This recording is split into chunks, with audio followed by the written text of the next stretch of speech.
Hi, everyone. Welcome back to the SDG Pavilion here at COP28 in Dubai. I'm Ariel Alexevich, a Sustainable Development Officer at UN DESA, and I'm here today to talk about the latest issue of the Natural Resources Forum, which is a UN Sustainable Development journal. And we have a new issue, a special issue on sustainable water and energy solutions. So I am here with Mr. Fernando Arlandis, Deputy Managing Director at Canal de Isabel II, Comunidad de Madrid, Spain. Thank you for being here, Fernando. Thank you to you. Yeah, and congratulations. Your paper, your organization's paper, was selected for publication in this issue. And it's only one of 10 papers here, so we would really like if you can help us understand some of the key messages from this report. So first of all, this is about the water industry in Madrid, right? So it's you're promoting sustainable growth and self-generation of energy. How do you summarize, in general terms, the sustainable development strategy of Canal de Isabel II? Okay, thank you very much. First of all, to say thank you to the organization for inviting us to explain our policies, environmental and sustainable policies.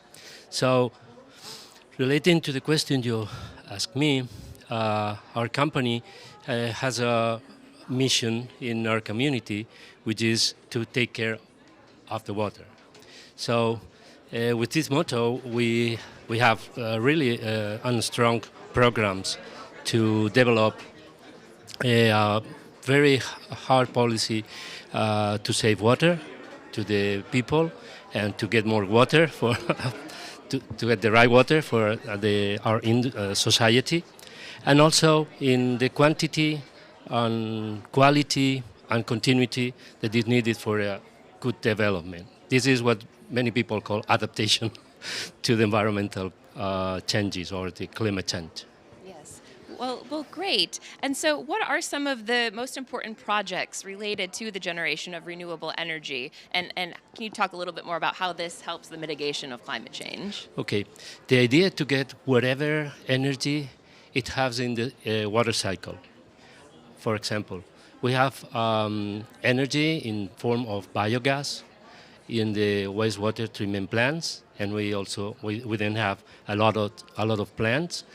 For example, we have 4 plants that is going to be inaugurated in the next 24 months, and we also have like 34 megawatts of hydroelectric power plants, and also we are developing other kind of energy, especially solar. And then, but maybe we talk more about in another question about the solar program.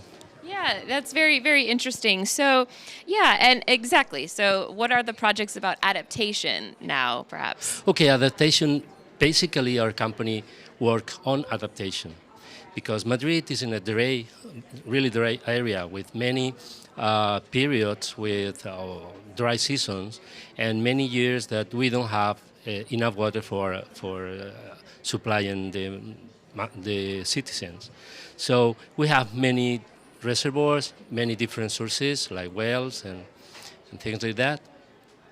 And so our first things we do in adaptation is to try to accomplish this demand of water. Also, we have other programs related with adaptation. For example, all of the programs to prevent leaks, prevent losses of the water pipelines. So in that sense, we have the lowest level of real losses in Spain. We are under 4% of losses of the water we introduce in our network, our mains. So this is the things we do to prevent water to be lost. Yes, I mean Madrid. We all love the beautiful weather there, but it is dry, so this is critical. In summer, yeah. Yes, Right. exactly. So you mentioned, I think, the solar plan project. Can you tell us about that and the objectives there? Okay. So yes, we are really proud of our solar project.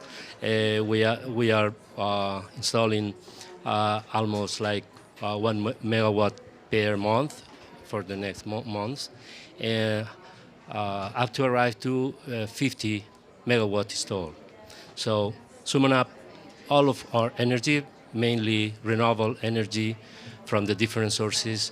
With this solar plan, we arrive like to 160 megawatt installed.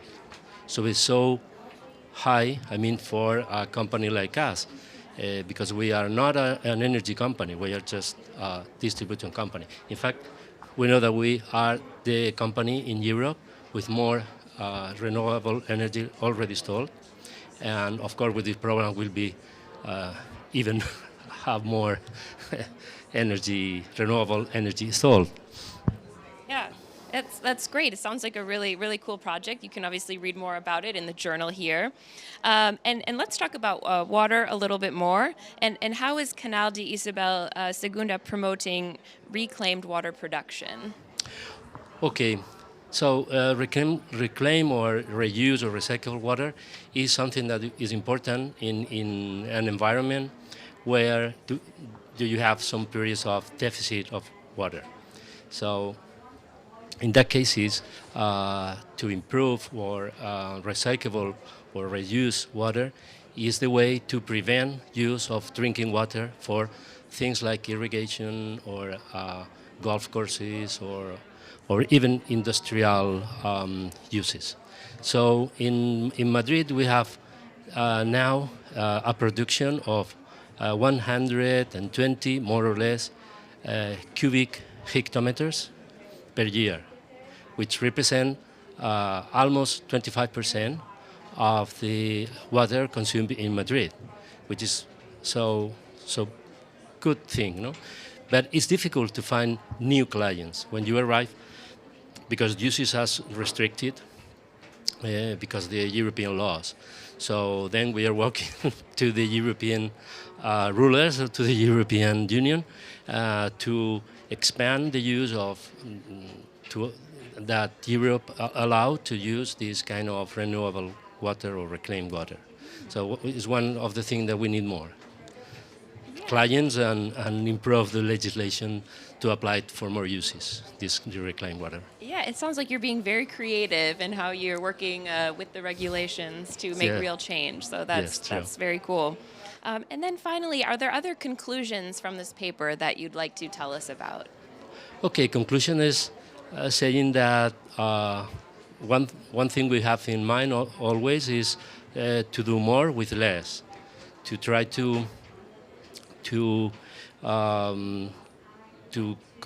get more energy from places where this energy is lost. And this is the thing I can say to the people. Think in a very imaginative way, and you will find ways to get this energy and to transform this energy, in this potential energy, into real energy. Yeah, well, thank you. The solutions are out there. We just sometimes have to use our imagination, like you said. So Thank you, Fernando, so much for joining us. For everyone out there, please do go to un.org/DESA. You can find the link to the Natural Resources Forum latest special issue on sustainable water and energy solutions. And with that, we'll be back soon with more from the SDG Pavilion. Thank you. Thank you very much.